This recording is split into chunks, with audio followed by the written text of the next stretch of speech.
अगर आपको गर्मियों के मौसम में सर दर्द का मसला है या आपका सर अक्सर भारी रहता है या फिर आपको जिगर की गर्मी का मसला है, आपके हाथ पांव गर्म रहते हैं या फिर आप मैदे के मसाइल का शिकार हैं, आपको अक्सर कब्ज़ का मसला रहता है या फिर आपका हाजमा बेहतर नहीं है, आपके इन तमाम मसाइल का हल आज के इस वीडियो में मौजूद है। इसीलिए इस वीडियो के एंड तक लाजमी देखिए। बिस्मिल्लाहिर्रहमानिर्रहीम, अस्सलाम वालेकुम। Welcome back to my YouTube channel. I am a consultant dietitian and nutritionist doctor Shamsa Malik. उम्मीद करती हूँ कि आप सब बिल्कुल खैरियत से होंगे और बहुत अच्छे तरीके से अल्लाह के फजल करम से अपनी ज़िंदगी गुजार रहे होंगे।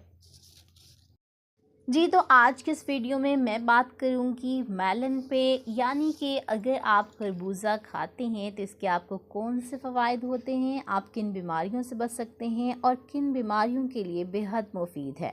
इसके अलावा आपको ये भी बताऊंगी कि आपको एक दिन में कितनी मिकदार में खरबूजा खाना चाहिए, क्या खरबूजा खाने के बाद आप पानी पी सकते हैं या नहीं पी सकते, इसके बारे में भी बात करूंगी और ये भी बताऊंगी कि कौन से लोग खरबूजा खा सकते हैं और कौन से नहीं खा सकते। इसके अलावा अगर आप ज़रूरत से ज़्यादा खरबूजा खा लेते हैं तो आपको कौन से नुकसानात हो सकते हैं।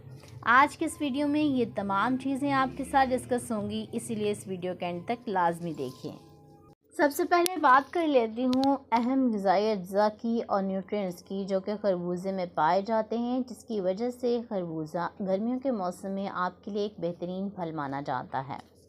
अगर मैं ये कहूँ कि खरबूजा गर्मियों का तोहफ़ा है आपके लिए और ताकत का ख़जाना है तो बिल्कुल भी गलत नहीं होगा। सबसे पहले बात कर लेती हूँ उन तमाम अहम न्यूट्रिएंट्स की, उन तमाम अहम ग़िज़ाई अज्जा की जो कि खरबूजे में पाए जाते हैं और गर्मियों के मौसम में आपको इलेक्ट्रोलाइट इम्बैलेंस से बचाते हैं, आपके जिस्म में पानी की कमी नहीं होने देते। इसीलिए कहा जाता है कि खरबूजा रोज़ाना गर्मियों के मौसम में ज़रूर इस्तेमाल करें, क्योंकि इसमें 92% तक वाटर होता है जो आपकी पानी की कमी को पूरा करता है। इसके अलावा फ़ाइबर भी बहुत अच्छी मिकदार में पाया जाता है। मिनरल्स की बात कर लूँ तो इसमें पोटाशियम बहुत अच्छी मिकदार में पाया जाता है जो आपके दिल की सेहत के लिए बहुत अच्छा है और आगे चलकर डिटेल में बताऊंगी कि ये किस तरह से आपके दिल के लिए बहुत मुफीद है। इसके अलावा मैग्नीशियम, जिंक, कैल्शियम बहुत अच्छी मिकदार में पाए जाते हैं और दूसरे ट्रेस मिनरल्स भी पाए जाते हैं।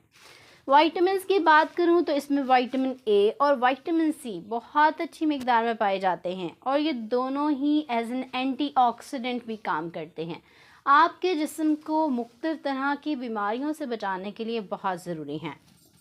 सबसे बड़ी बात, अगर आप चाहते हैं कि आपका वज़न कम हो जाए तो खरबूजा आपके लिए बेइंतहा मुफीद है।